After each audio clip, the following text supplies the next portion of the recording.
All I can remember is when he was about 3 years old, he said that he wanted to be Ralph Lauren.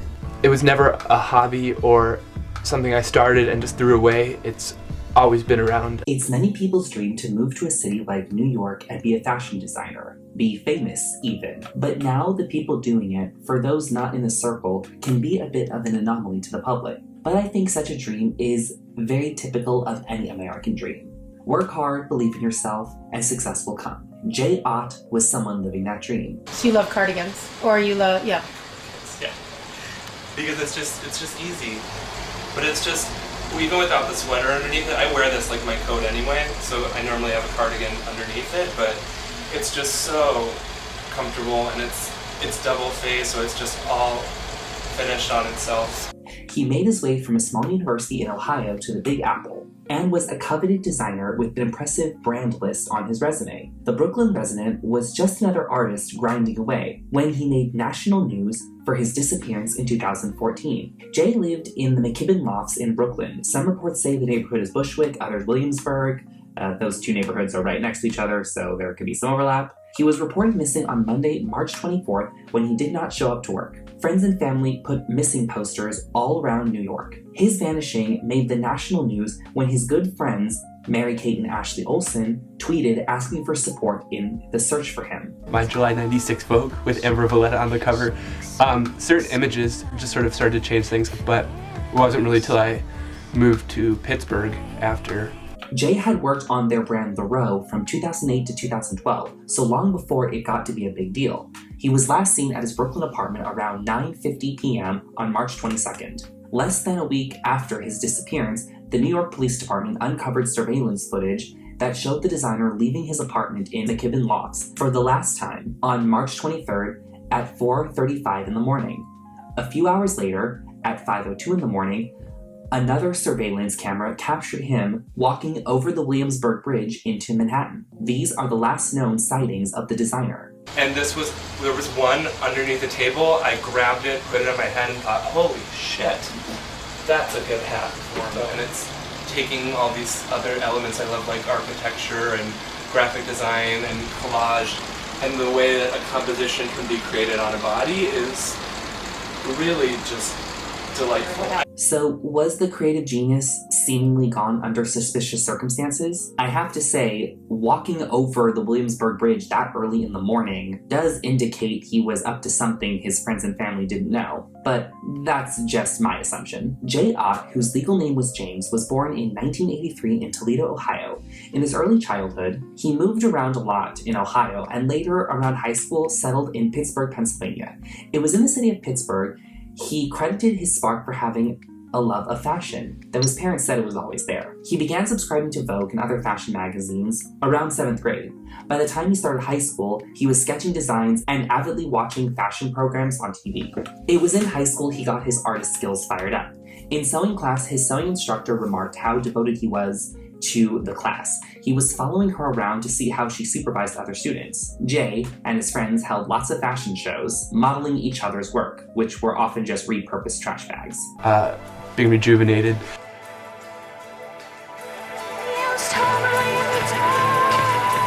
If you know Jay at all, you know that he's a crazy person to begin with. I always liked to take on a lot. In one word, Jay is just a complete spaz. So, I mean, I'm continually reading, going to the library. He was really good with deadlines, and he would sort of like wait, and then all of a sudden, boom, and he would work nonstop for like a week.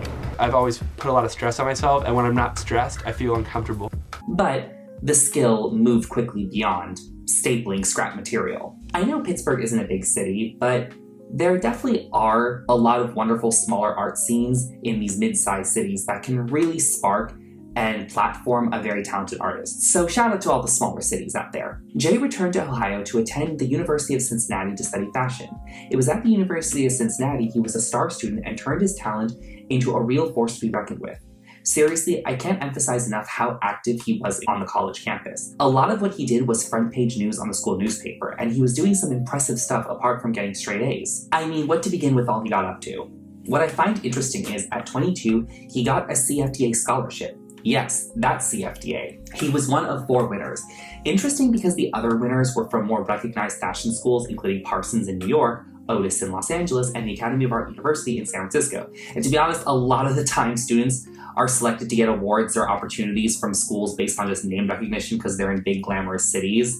So for Jay to be part of the selection from an unknown school in a not so well-known city, he was really an outlier, and that's so impressive. But that was only the beginning. His sketches and art were part of a design textbook his professor was putting together, and Jay was someone who got fashion inspiration from very unconventional places. A teacher who remained in touch with Jay after graduation said Jay would incorporate all sorts of media into his design process, including iPhone photos, so just stuff he took on his phone, combined with just other random sketches. And during college, he had internships at Liz Claiborne and Coach. Most fashion colleges require a thesis at the end, and that thesis is the form of a collection. I think that's what he did also. This part about his college life is harder to track. I think his graduation thesis was he launched a little mini pop-up label. I wish I could find pictures of those clothes. It seems he actually did sell them somewhere in some marketplace, but it's kind of hard to decode what the arrangement was. It seems like his little mini pop-up label, he had it incorporated it into a bigger label as a capsule collection. The bigger label was called Suki, and after graduation, he moved to New York. He had design gigs and eventually landed a job at The Row, and later a stint at J. Mendel. At the time of his disappearance, he was working for the Dock Group, a subsidiary of the Getty family of companies. Yes, that Getty family. He was working for Rosetta Getty to debut her fashion collection, slated to launch that fall. I can only describe the Getty family as the oil oligarchs, kind of like the Rockefellers, but of Los Angeles, and there are a lot of designers in that family, including August Getty and his brother, Nats, who was married to influencer Gigi Gorgeous. Mary-Kate and Ashley Olsen tweeting about Jay's disappearance made the news in his home state of Ohio, and the search continued on. Jay's credit cards and phone had not been used, but there was report of his Facebook account appearing to have liked a post on the Find Jay Ott Facebook page that was set up by his family. The search would continue on for almost 2 months, and then it would come to an end. On May 10th, his body was found floating in the East River at the New York Bay Point near 2nd Avenue and 58th Street. The death was ruled by drowning. Any other possible contributions was ruled as inconclusive. The news was devastating. His friends and family set up a scholarship in his name for emerging designers of $50,000 at his alma mater. His boyfriend, Charles Eggman, a fashion photographer, set up an exhibit in Jay's honor. Mary-Kate and Ashley Olsen dedicated their CFDA award they earned that year to Jay.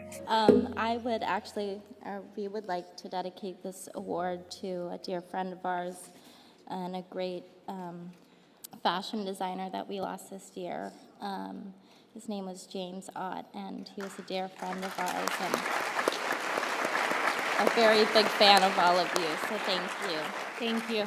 It was an event attended by Anna Wintour and Rihanna. So why am I bringing him up even though he wasn't nationally famous? Because I think it's important to tell stories of people getting their dreams, even if they didn't reach the level of success they deserve.